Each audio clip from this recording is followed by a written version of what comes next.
O reikalai rimti čia šiandien. Šiaulių derbis.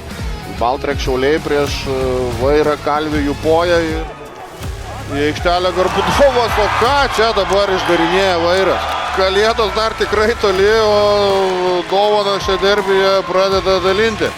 Treneri, man kaip neutraliam žiūrovui fantastiško grožio varžybos, o kaip jum?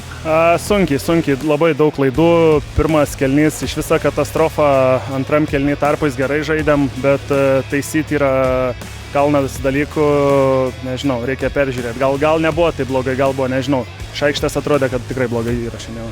Atrodo, kontroliavot padėtį tiek pirmam kelny, tiek antram kelny, bet ne kartą leidot varžovam grįžti rungtynės ir kvėpuoti jų į nugarą. Tai kokios priežastys? Atsipalaidavimas, gal nežinau, nesusikaupimas, neįvertinimas varžovo kažkurio žaidėjo, gal taip ir viskas susideda. Nežinau, sakau, labai sunku dabar kažką sakyti po video analizės, gal kažkas daugiau aiškiau bus, bet per daug klaidų darėm šiaip tiesiog. Įeinam į jų plotą, neužbaigiam atakų, taip kaip turėtumėm užbaigti, bet nieko, svarbu pergalę pasiekti. Tuo ir tikėjomės.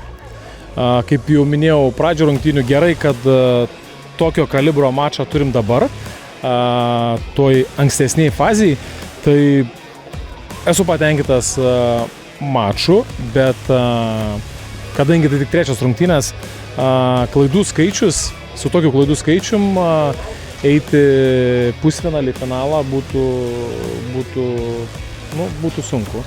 Tai čia vieni tokie dalykai, kuriuos mes turim išanalizuoti, mažinti būtent tą klaidų skaičių ir judėti priekį. Bet šiaip esu patenkintas komanda.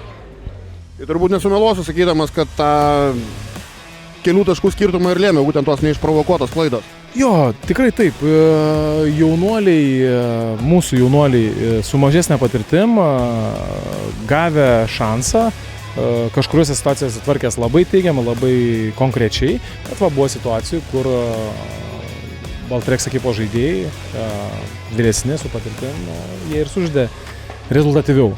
Bet čia sakau, čia detalės ir jas reikia, kaip sakant, sudėlioti mums teigiamą linkmę. Geras regbis šiandien, iš tikrųjų drama iki pat pabaigos.